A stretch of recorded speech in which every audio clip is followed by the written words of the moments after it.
사도신경으로 우리의 신앙을 고백합니다. 전능하사 천지를 만드신 하나님 아버지를 내가 믿사오며 그 외아들 우리 주 예수 그리스도를 믿사오니 이는 성령으로 잉태하사 동정녀 마리아에게 나시고 본디오 빌라도에게 고난을 받으사 십자가에 못 박혀 죽으시고 장사한 지 사흘 만에 죽은 자 가운데서 다시 살아나시며 하늘에 오르사 전능하신 하나님 우편에 앉아 계시다가 저리로서 산 자와 죽은 자를 심판하러 오시리라. 성령을 믿사오며 거룩한 공회와 성도가 서로 교통하는 것과 죄를 사하여 주시는 것과 몸이 다시 사는 것과 영원히 사는 것을 믿사옵나이다. 아멘. 찬송가 36장 찬송하겠습니다.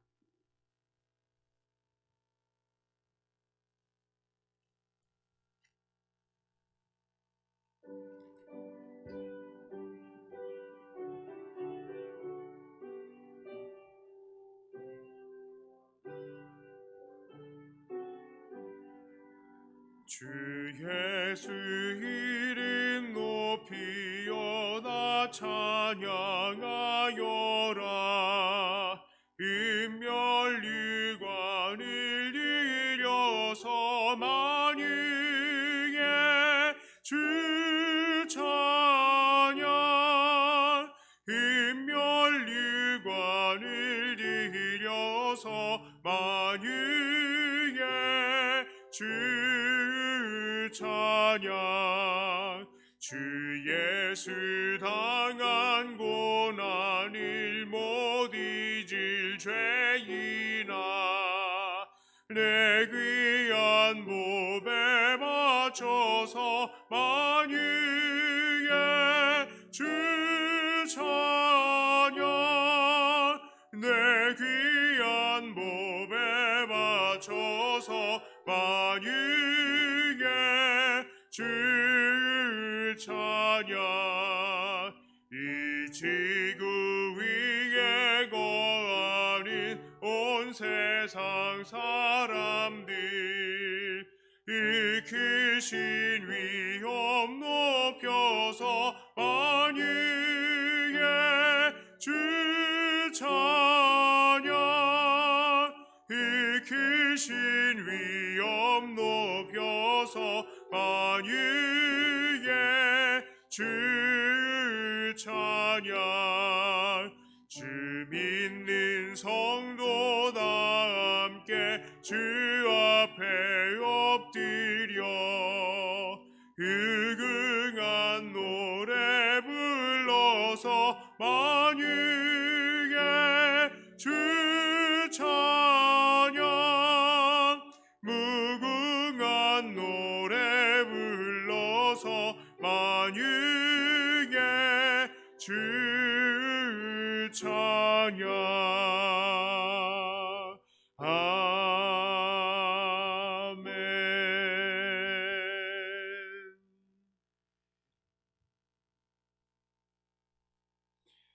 하나님 말씀 에스겔 35장입니다. 에스겔 35장 1절부터 9절까지의 말씀입니다.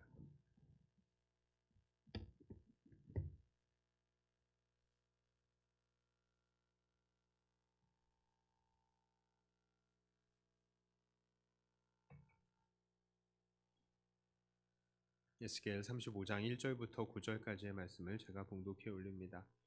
또 여호와의 말씀이 내게 임하여 이르시되 인자야, 네 얼굴을 세일산으로 향하고 그에게 예언하여 이르기를 주 여호와께서 이같이 말씀하시되 세일산아, 내가 너를 대적하여 내 손을 네 위에 펴서 네가 황무지와 공포의 대상이 되게 할지라. 내가 네 성읍들을 무너뜨리며 네가 황폐하게 되리니 네가 나를 여호와인 줄을 알리라. 네가 옛날부터 한을 품고 이스라엘 족속의 환난 때 곧 죄악의 마지막 때에 칼의 위력에 그들을 넘겼도다. 그러므로 주 여호와의 말씀이니라. 내가 나의 삶을 두고 맹세하노니 내가 너에게 피를 만나게 한즉 피가 너를 따르리라. 네가 피를 미워하지 아니하였은즉 피가 너를 따르리라. 내가 세일산이 황무지와 황폐허가 되게 하여 그 위에 왕래하는 자를 다 끊을지라. 내가 그 죽임당한 자를 그 여러 산에 채우되 칼에 죽임당한 자를 네 여러 맷불이 골짜기와 모든 시내에 엎드러지게 하고 너를 영원히 황폐하게 하여 네 성읍들에 다시는 거주하는 자가 없게 하리니 내가 여호와인 줄을 너희가 알리라. 아멘.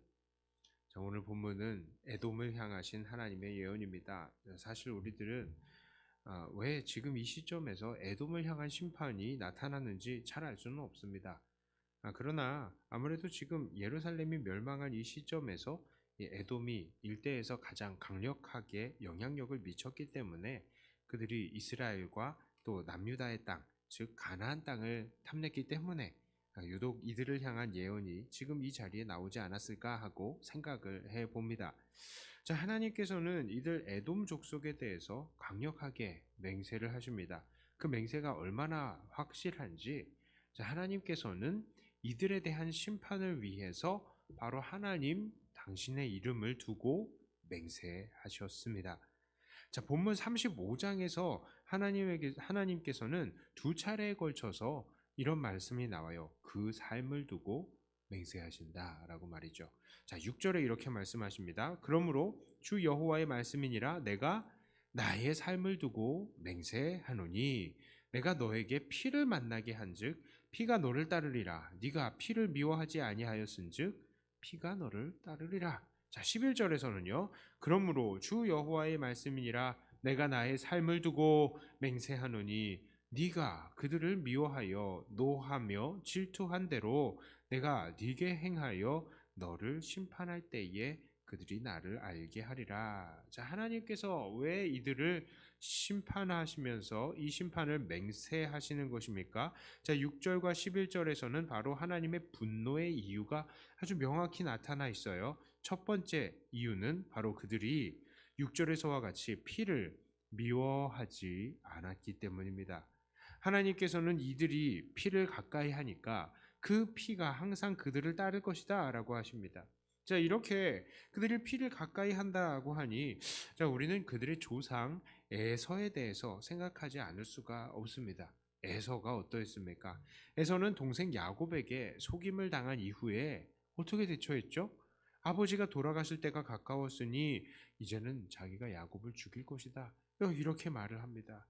에서는 바로 자기의 분노의 그 힘으로 잔인하게 일을 해결하려는 사람이었습니다.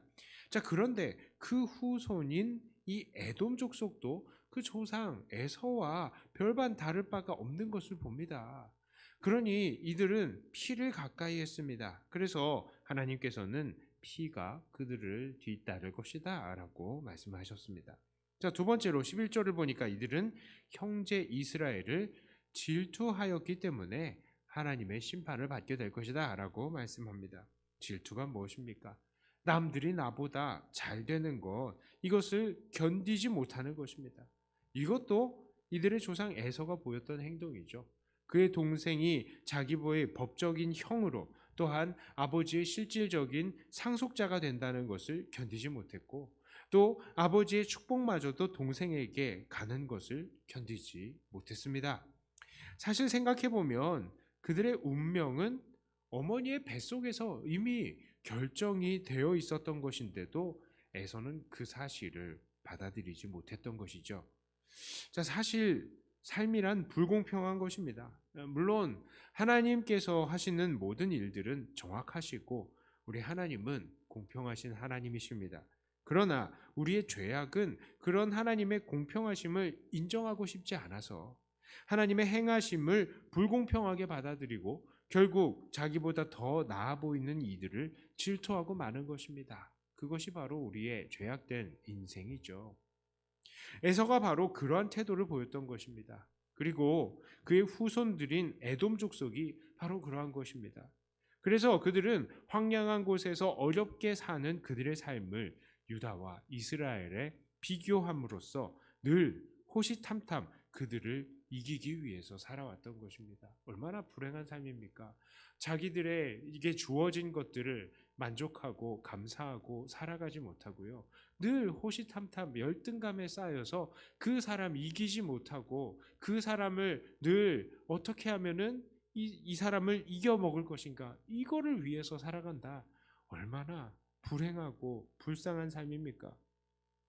오늘 우리는 이 본문을 통해서 이런저런 내용들을 생각해보고 또 우리에게 적용해 볼 수 있겠습니다. 예를 들자면 잔인하지 말고 또 온유하게 형제를 대해야 한다던가, 또한 이웃에게 시기와 질투를 하는 것이 아니라 주어진 것에 감사하고 형제들을 사랑하고 섬겨야 한다. 이런 것들로 도전을 받을 수 있겠죠.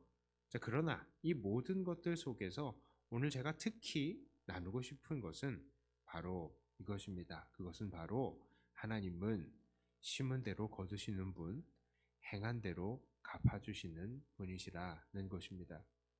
자, 오늘 하나님께서는 피 흘리기를 좋아하고 질투에 가득한 에돔에게 그들이 행한 대로 갚아주시겠다라고 말씀하십니다.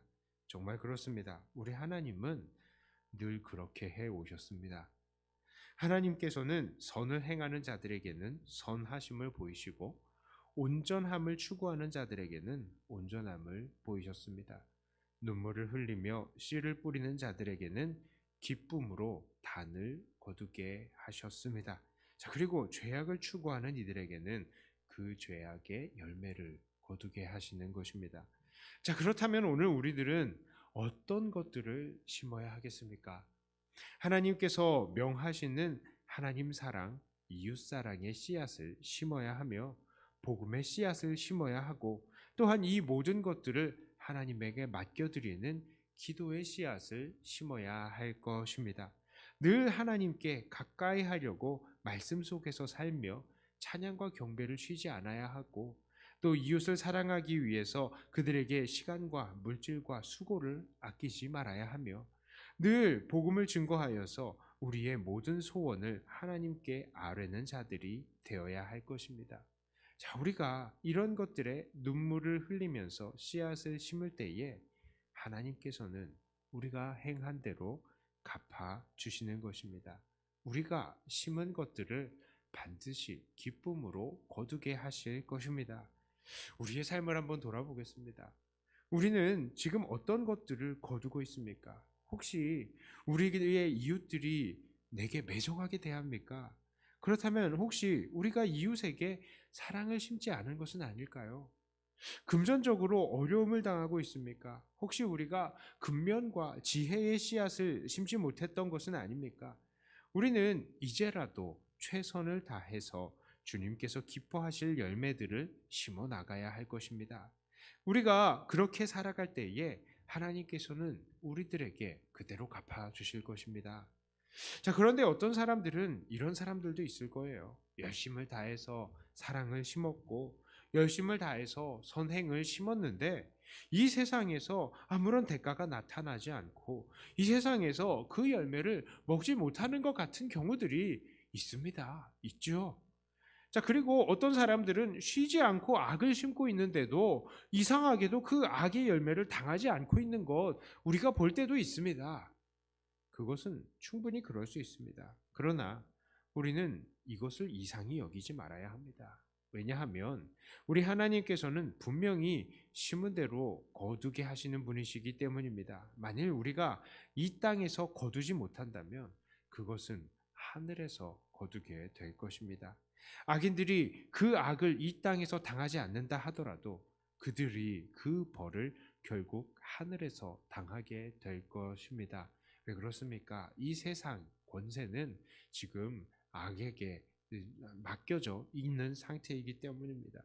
자, 그러므로 사랑하는 성도 여러분, 오늘도 낙심하지 마시고 하나님께서 기뻐하실 만한 씨앗을 심으시기를 바랍니다. 하나님께서는 반드시 우리가 행한 대로 갚아주실 것이고 그것이 우리에게 천국의 상으로 남게 될 것입니다. 이렇게 오늘도 포기하지 않고 선한 씨앗들을 심어 나가시는 사랑하는 백동교회 성도님들이 다 되시기를 주님의 이름으로 축복합니다. 기도합니다. 하나님, 오늘 우리는 말씀을 통하여서 우리 하나님께서는 심은 대로 갚으시는 분이심을 우리가 보았습니다. 에돔이 그렇게 피를 심고 질투를 심었더니 결국 그들이 행한 대로 하나님께서 그들에게 갚아주시겠다는 것을 보았습니다. 하나님, 우리는 이 에돔과 같이 질투와 피를 심는 것이 아니라 정말 하나님께서 기뻐하시는 사랑과 충성을 심는 자들 되게 하여 주시옵소서. 이웃을 사랑하게 하여 주시고 또한 이웃들에게 복음의 씨앗을 심게 하여 주시고 근면과 성실을 심을 수 있게 하여 주시옵소서. 그리하여서 하나님께서 기뻐하시는 이 씨앗들을 우리가 기쁨으로 또 심고 기쁨으로 거두는 날이 오게 하여 주시옵소서. 이렇게 열심을 다해서 심었지만 그것을 이 땅에서 먹지 못하는 것 같아서 속상한 성도들도 있습니다. 하나님, 이 모든 위로와 거둠이 천국에서 완성이 될 것이라는 사실을 깨닫고 오늘도 포기하지 않고 기쁨으로 하나님 앞에 정말 열심히 씨앗을 심는 우리들 되게 하여 주시옵소서. 하나님, 우리 성도들을 축복합니다. 모든 성도들의 삶이 주 안에서 늘 만족이 있고 감사가 있게 하여 주시옵소서. 참으로 어려운 시기이지만 주로 인해 기뻐하고 천국을 소망하며 포기하지 않는 이들 되게 하여 주시옵소서. 포기하지 않고 끝까지 주어진 임무에 충성하며 주님께 영광을 돌리는 모든 성도들 되게 하여 주시옵소서. 이번 기도의 시간이 하나님께 기쁨이 되게 하여 주시고 우리들에게는 또한 소망의 시간이 되게 하여 주시옵소서. 감사드리며 우리 주 예수님 이름으로 간절히 기도드리옵나이다. 아멘. 하늘에 계신 우리 아버지여, 이름이 거룩히 여김을 받으시오며 나라의 임하옵시며 뜻이 하늘에서 이룬 것 같이 땅에서도 이루어지이다. 오늘날 우리에게 일용할 양식을 주옵시고 우리가 우리에게 죄 지은 자를 사하여 준 것 같이 우리 죄를 사하여 주옵시고 우리를 시험에 들게 하지 마옵시고 다만 악에서 구하옵소서. 대개 나라와 권세와 영광이 아버지께 영원히 있사옵나이다. 아멘. 하는 말씀 가지고 또 교회를 위해서 기도하시고 각자 가지고 나오신 기도 제목으로 기도하시다가 돌아가도록 하겠습니다.